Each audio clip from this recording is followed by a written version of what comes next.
Hi everyone, I hope you're all okay and looking after yourself and looking after each other. I just wanted to share some thoughts with you that I've been having over the past 24 hours. I'm sure, like me, many of you have had your diaries a bit cleared and your calendars for the coming month. A lot of events have been cancelled that you may have been looking forward to. And actually, there are probably some things that have been cancelled that you're quite glad have been cancelled because you weren't really looking forward to them. I'm one of those people that on my computer desktop at home, I have all of those virtual post-it notes. And I have one that's tasks that need to be done this week. And then I have sort of less urgent tasks that are a bit more long term. And then I also have how many days it is to my next holiday and things like that. Some of the things I'm really looking forward to. Some of the things are things I've got to get done on my task list. But actually, I'm always looking at that next thing, what needs doing or what I'm looking forward to. My head is always counting down. And suddenly, I found myself in this position where my diary has been cleared and my calendar looks so different because all of those holidays, all of those events, all of those meetups have suddenly been cancelled. And so I have very little that I can honestly say I can be counting down to right now. And it's really challenged me because I've realised how little I live in the present and how much my mind is elsewhere and in the future. I'm doing that cliche thing of wishing my life away, always waiting for the next thing. And we suddenly find ourselves in this unique situation where, with those diaries cancelled, with the amount of uncertainty we had ahead of us, we have no choice but to live in the everyday. As we know, we get told something different every day. We don't know what the world looks like every day. And although I'm sure many of us are willing and counting down to the end of all of this, we don't know when that will be. So we're having to live in the everyday. And I wonder if we can actually take advantage of this opportunity here to learn new habits, to learn a new way of living wholly in the present. There's that famous verse from Psalm 46 verse 10 that says, "Be still and know that I am God." The Hebrew for be still literally means to cease, to stop. And can we take advantage of this opportunity that we now have to be still and know that He is God, to learn to be holy in the present, to learn what that looks like within our households.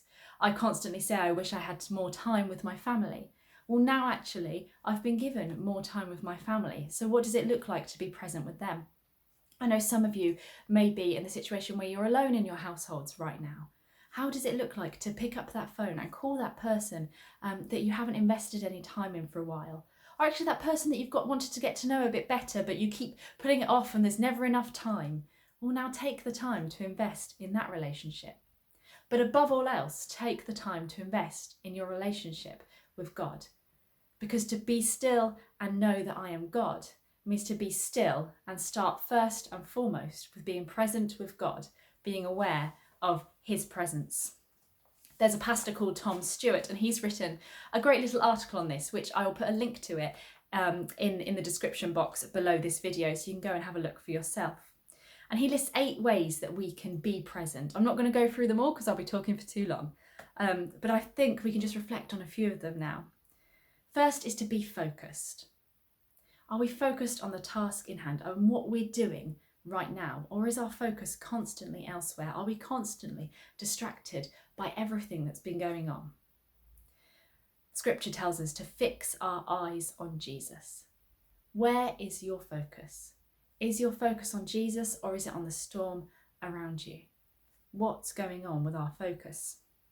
We're instructed in Scripture to be watchful. Are we seeing what God is revealing each day?